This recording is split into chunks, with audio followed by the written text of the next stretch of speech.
আমাদের কথা থাকে, কিন্তু শোনার মতো মানুষ থাকে না। আমাদের গল্প থাকে, কিন্তু বলার মতো মানুষ থাকে না। জীবনের একটা সময়ে আমরা চরম নিঃসঙ্গতার মধ্য দিয়ে কাটাই, অথচ সেই সময়টাতেই আমাদের সবচেয়ে বেশি সঙ্গের প্রয়োজন থাকে। অতঃপর ধীরে ধীরে নিঃসঙ্গতার সাথে লড়াই করতে করতে আমরা একাকিত্বকে বরণ করতে শিখে যাই।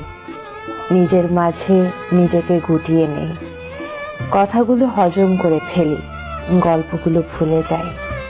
ঠিক সেই সময় আমাদের চারপাশে নতুন করে মানুষের ভিড় জমে, অথচ ততদিনে ভেতরের আমিটা অন্য এক আমিতে রূপ নিয়ে ফেলে। তখন কেউ বারবার জিজ্ঞেস করেও একটা শব্দ মুখ থেকে বের করতে পারে না। কথা শোনার হাজারো মানুষ থাকলেও তাদের সাথে মন খুলে কথা বলা হয়ে ওঠে না। গল্প শুনতে চাইলেও নীরবে এড়িয়ে যাওয়া হয়।